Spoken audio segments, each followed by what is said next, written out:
Bulletin Sai Sudha bulletin updates చూద్దాం. కాంగ్రెస్ నేతలతో Congress incharge Meenakshi Natarajan భేటీ అయ్యారు. ఎమ్మెల్యే క్వార్టర్స్ లో భేటీ అయిన ఆమె ప్రస్తుతం పెద్దపల్లి పార్లమెంటు పరిధి నేతలతో సమీక్ష నిర్వహిస్తున్నారు. అంతకుముందు ఆదిలాబాద్ పార్లమెంటు పరిధి నేతలతో సమావేశం ముగిసింది. 119 నియోజకవర్గాల కాంగ్రెస్ నేతలు ఎమ్మెల్యేలతో విడివిడిగా మీనాక్షి నటరాజన్ భేటీ అవుతారు. స్థానిక సంస్థల ఎన్నికలు తదితర అంశాలపై నేతల అభిప్రాయాలను ఆమె సేకరిస్తారు.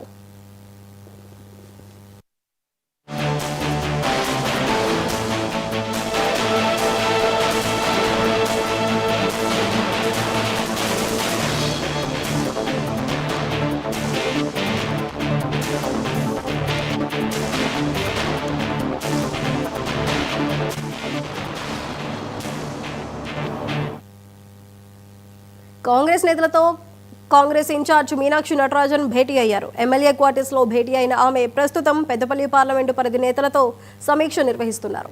అంతకుముందు ఆదిలాబాద్ పార్లమెంటు పరిధి నేతలతో సమావేశం ముగిసింది. 119 నియోజకవర్గాల కాంగ్రెస్ నేతలు ఎమ్మెల్యేలతో విడివిడిగా మీనాక్షి నటరాజన్ భేటీ అవుతారు. స్థానిక సంస్థల ఎన్నికలు తదితర అంశాలపై నేతల అభిప్రాయాలను ఆమె సేకరిస్తారు.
నూట 19 నియోజకవర్గాల కాంగ్రెస్ నేతలతో ఎమ్మెల్యేలతో విడివిడిగా మీనాక్షి నటరాజన్ భేటీ కాబోతున్నారు. మరైతే ఈ భేటీకి సంబంధించి మరింత సమాచారం మా చీఫ్ రిపోర్టర్ శ్రీనివాస్ అందిస్తారు.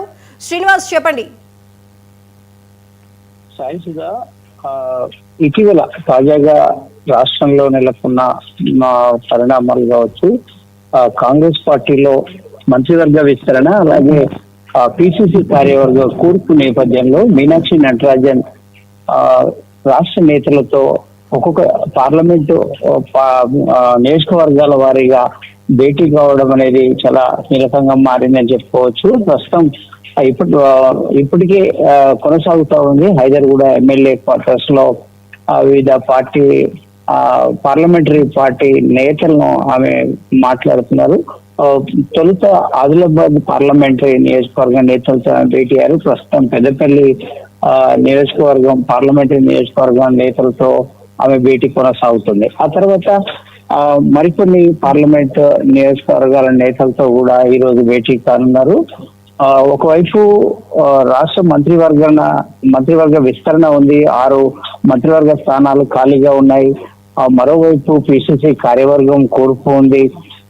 వీటి కోసమే మొన్న ఏఐసిసి అగ్రనేతలు రాహుల్ గాంధీ అలాగే కేసీ వేణుగోపాల్ తో ముఖ్యమంత్రి సీఎం రేవంత్ రెడ్డి అలాగే పిసిసి చీఫ్ మహేష్ కుమార్ గౌడ్ భేటీ అయ్యారు. కానీ అప్పుడు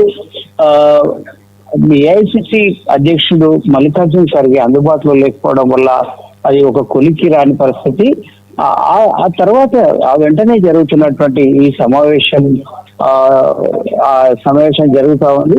ఈ నేపథ్యంలో ఈ పిసిసి కూర్పులో ఎవరికి వర్కింగ్ ప్రెసిడెంట్ అవకాశం ఇవ్వాలి, ఎవరికి ఏ పదవి అప్పచెప్పాలి పిసిసి కార్యవర్గంలో అనే దానికి ఈ భేటీ జరుగుతున్నట్లు కూడా తెలుస్తా ఉంది.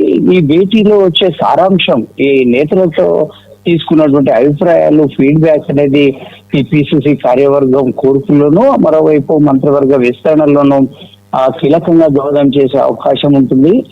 నేను మనకు వస్తున్న సమాచారం ప్రకారం నేతలైతే ఏఐసిసి ఈ స్థాయిలో సంప్రదించారు, వాళ్ళతో మాట్లాడారు. కానీ కింది స్థాయిలో సమాచారం పరిస్థితులు ఎలా ఉన్నాయి అని తెలుసుకునేందుకు ఏఐసిసి అగ్రనేతలు ఏఐసిసి ఇన్ఛార్జ్ గా ఉన్న మీనాక్షి నటరాజ్ కు అప్పచెప్పినట్లు తెలుస్తా ఉంది. ఇందులో భాగంగానే ఆమె వివిధ పార్లమెంటరీ స్థాయి నియోజకవర్గాల పరిధి స్థాయి నేతలతో భేటీ అయినట్లు కూడా మనకు తెలుస్తున్న పరిస్థితి. ఒకవైపు మంత్రివర్గం విస్తరణలో తమకు ఛాన్స్ ఇవ్వాలంటూ పోటాపోటీగా ఆశావాదులంతా ప్రయత్నాలు చేస్తున్న పరిస్థితి ఒకవైపు నెలకొంది. మాలలకు మరొకరి ప్రాధాన్యత ఇవ్వాలి. ఇప్పటికే దామోదర రాజనరసింహ ఉన్నప్పటికీ కూడా మా జనాభా ప్రాతిపదికగా చూసుకున్నట్లయితే మరొక స్థానం మరొకరికి ఆ మంత్రివర్గంలో స్థానం ఇవ్వాలని మాదిగ ఎమ్మెల్యేలు ఇప్పటికే ప్రయత్నాలు ముమ్మరం చేయడం జరిగింది.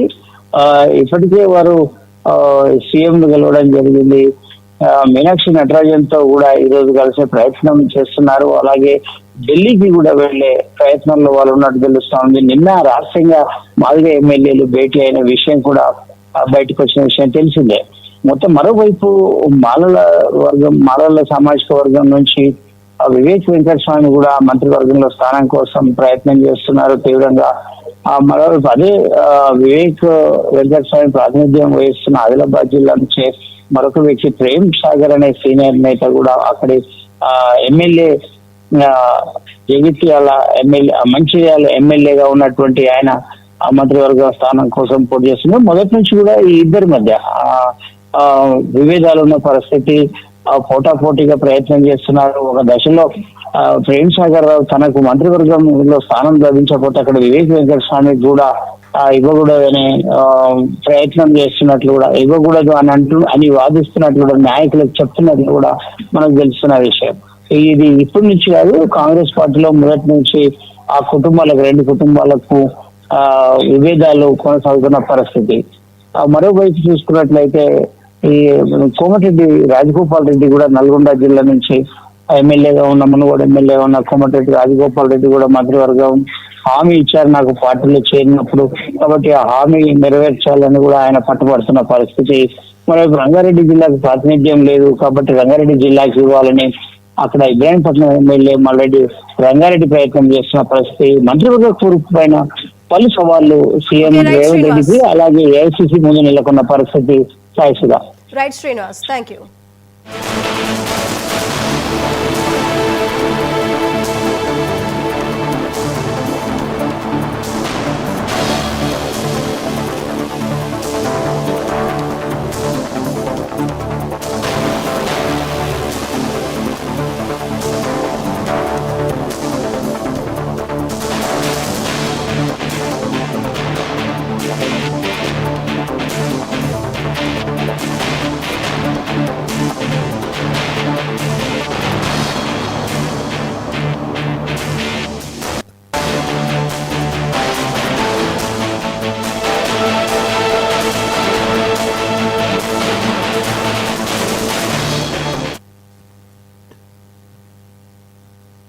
రాష్ట్ర ప్రజలంతా సుఖ సంతోషాలతో